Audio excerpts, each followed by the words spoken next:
Welcome to Thinkerspace 28. What are you worth? How to nail your pricing. The first question you should be asking yourself, as with everything, is why the hell are we even talking about pricing? So I've noted down 4 reasons why I think it's so important for us to discuss pricing. And I'm going to share those with you before we get on to the pricing principle. The first is that pricing is a key business lever. Pricing is not just something you put 99 at the end of and see, oh, quickly I've put a 99, so lots of sales come in. It is a very strategic lever of your business from both the demand side and the supply side. And it is the business lever somehow we think about actively innovating the least. The second reason why pricing is important and why we're talking about it is because your business keeps evolving.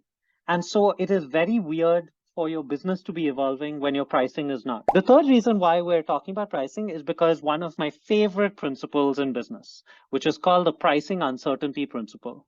What it basically says is we keep thinking pricing is fixed, but it is not. So today I am going to encourage you to come into the session with an open mind, because the prices that you have right now might not be the prices that you want in place 3 months from now, 6 months from now. The fourth reason why we're talking about pricing, and perhaps in certain situations for a lot of you, y'all might connect with this more than the others, pricing is inherently psychological. When you are setting up a business and selling products or services, pricing sometimes is an expression of your self-worth. The reason why we're having this conversation today is because I don't think it's a smart idea for your prices to be determined by how you are feeling as an entrepreneur. This is why you need to be thinking about your pricing at least every 3 to 6 months. You have to ask your questions like, is pricing being a key business lever for my business? Do I need to look at it? Am I looking at it tactically, or am I looking at it strategically? Has the business condition or the macro environment and economics evolved to a place and my pricing hasn't kept up? Am I falling into the trap thinking that pricing is fixed and it can never be changed?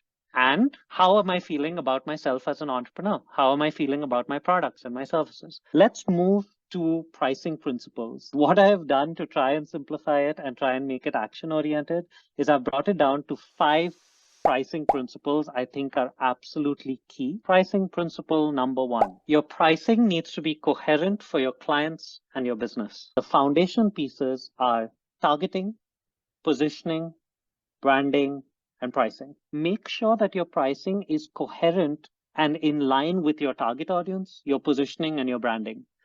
It has to make sense together. The second part of the sentence, of course, it has to be coherent for your clients, but it has to make sense for your business as well. Please do the math to make sure that it makes sense for your business. You have to make sure your pricing also rewards you as a founder. Pricing principle number 2. Pricing can be aspirational.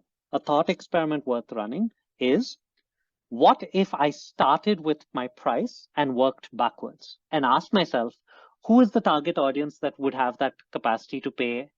What does my positioning need to be, and what need do I need to fulfill to make that pricing worthy? What type of client experience do I need to give them to have that type of pricing? You can actually work backwards from the price you aspire to. Pick a product or a service line, put a number to it, and say, what do I need to change with my targeting, my positioning, my branding, my client experience, my delivery system that would make this price a no-brainer for that audience? It is not the best fit for everyone at a particular point in time, but do the thought experiment, have some fun with it to see whether it leads to something interesting for you and your business. Pricing principle number 3. You can use your pricing to take a stand. There are loads of different ways to price, but one of the most effective ways to price is called mission-based pricing, where you're not pricing based on what the market thinks or the competition thinks. You are pricing in line with the mission that you are on. Taking a stand is deciding for you as an entrepreneur and as a business owner, do you want to democratize or do you want to differentiate, and making a very, very clear decision about what route you're going to use and why you're using that route. If you want to work with me, it is a premium offering, and so I'm taking a stand. Taking a stand is never easy. It's not meant to be easy. It's not meant to be so easy that you can take a stand and get a whole bunch of results. Taking a stand is tough. It means weathering a storm when things aren't going in your way. It means doing a lot of deep reflection on yourself. It means working on your branding and positioning so that it is worthy of whatever price you want to use to take that particular stand. Is your pricing taking a stand? Pricing principle number 4, price for value, not for effort. We're so used to justifying our prices for products or services based on the amount of effort we put in, the number of people it takes to make this happen, the cost of the factory that we have to rent out. All of that is what goes into our thought process when we are thinking about price. And so we end up pricing for effort. Yes, you have to take your costs and you have to make a little more money than that to make profit. And so because of that basic principle, loads of people think about their cost first and think about their price second. We want our pricing to be as close to the output that we are creating and the value that we're creating as possible. A business has 3 functions: create value for your customers, deliver that value to your customers, and capture value for the business. So if the goal is to create value and deliver value, then the capturing of value should be in line with what value you create, not what effort you put in to deliver that value. Ask yourself, what value do I create for my customer or client in either terms of money or time?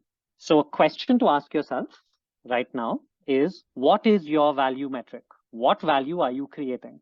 How would you answer that in either money terms or time terms or something in one sentence? And your pricing should be linked to that. But you can't link your pricing to it if you're not clear on what value you create. Pricing principle number 5, use price as a navigation tool. Your customers or clients, whatever you sell, need clarity from you and guidance from you on what they should buy, whether they should buy, when they should buy, etc. Price can actually be a really great tool to navigate them to the right product or the right service that they can get from you.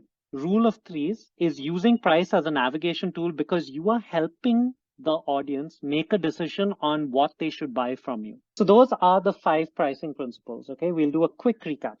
Principle number 1, pricing needs to be coherent for your clients and business. Principle 2, pricing can be aspirational. Principle 3, use pricing to take a stand. Mission-based pricing is the future if you are able to align your pricing with your mission. 4, if you can, and in most cases you can, price for value, not for effort. 5, use price as a navigation tool, whether it's the rule of threes, price anchors, discounts, all of those type of things help people make decisions and get to the right product, the right service. And it helps you to clarify the mind of the audience. Okay, Drishti, I'll go to your question. Firstly, if there is a potential customer of any service that can pay less for a particular service, most people are going to choose that option. So what I would do is, if you are not rich in experience, I would always attach the potential price that I need to invest to your experience, because that way I will have to pay a lower amount. Now, if you get into that conversation and play that game, then you are playing my game that I want you to play, because I want to talk about your experience as an independent practitioner, because the more I talk about it and the lack of experience, the better my rate is going to be. So if you are not rich in experience, then you need to make sure that the conversations are not about experience. Non-optimal way to do this is to say, yes, initially I will charge less and then I will build my pricing because I don't have experience.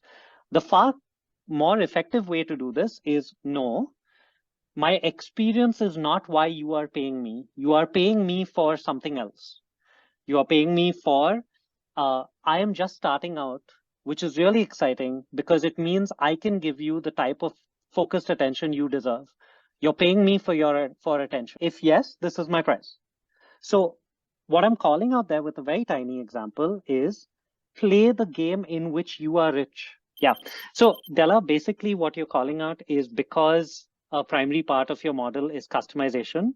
With customization, of course, your prices are going to be different. Basically, there was a person who used to do customized sort of like wristbands. And initially they had the same struggle, but what they eventually got to, and the data basically told them after they made 100 sales, that the 100 sales are actually categorized into 3 types of people. This person is price sensitive. This person cares about having a diamond in their wristband. This person cares about X. What they did is they used that data to end up with 3 different options, on top of which you can have customization. But you have like a starter pack. It is customized. Which route would you like to go down? Path A, path B, path C. Each of those have different starting points. And within those, you can customize further. And each customization had a price associated with it. They used the data to say, here are my clusters.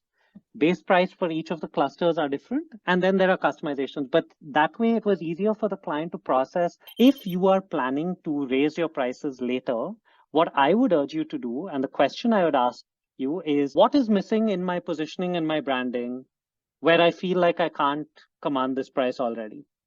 That's a far more ambitious question to try and answer rather than for how long do I keep my prices low. Initially, what I was doing is I made the mistake of anchoring against career counselors and saying, but we're so much better because we're actively helping you get the job as opposed to just figure out what you should do. But it was a terrible anchor for price because the career counselor's price might have been 15,000. And so I was stuck with that price because I told them to compare me to a career counselor. You get to decide the anchor. Decide an anchor against which you are favorably placed. So be very strategic about who and what you anchor yourself to. Ragini, can you give us examples of service businesses that have premium and democratized services? Jigsaw is an example that I would use. So like I said, premium and differentiated, I do one-on-one coaching through Jigsaw, which is premium, differentiated, high investment, and people have to commit for a year if they want to be a part of it. So it's a fairly sizable investment over the course of the year. So that's differentiated. But the same company is saying, but everyone deserves some guidance and some coaching. So we're going to do it through Jigsaw HQ. So a good question to ask is, if you are doing premium services, what is the democratized product? If someone asks you to justify your cost when you price for value, what should you say?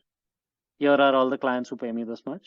Would you like to be a client? Please don't get into this justify, I do this, and here is my experience, and this is it. And once you fall into that trap, you're dead. Okay, one, don't not do it. Second, use change to your advantage. Things change, prices change, inflation rate changes, requirements change, value that you create changes. Again, ask yourself, which changes are you rich in? And just talk about those changes and say, here's my new rate. Ragini, I think you had a quick question, so I'll just give you the quick version of the answer. Number one is, if after you share pricing, there is radio silence, I don't need to tell you that that's a red flag. This is very important. If they start to negotiate, it does not mean that your pricing needs to change. It could also mean it is the wrong target audience, that your positioning is not compelling enough, that your offer is not strong enough, that your brand doesn't stand on its own. So the key thing to look out for and the key mistake to avoid is when people come back, give you radio silence or start negotiating, our instinct is, oh, our pricing must have been messed up. Anuja, great question. Can we use both differentiate and democratize for 2 different products under the same brand? So not putting these in the principles is what's made me bring it down to 5. So I'm very happy with this follow-up. Yes, absolutely you can, because depending on where your business is, what stage it's at, you can build a portfolio business. A portfolio business means you have an overall mission of what you're trying to do, but you have specific products or services within that are addressing different audiences or different services. And each of them can be on 2 different ends of the spectrum. Pricing sometimes is an expression of your self-worth. This is why you need to be thinking about your pricing at least every 3 to 6 months.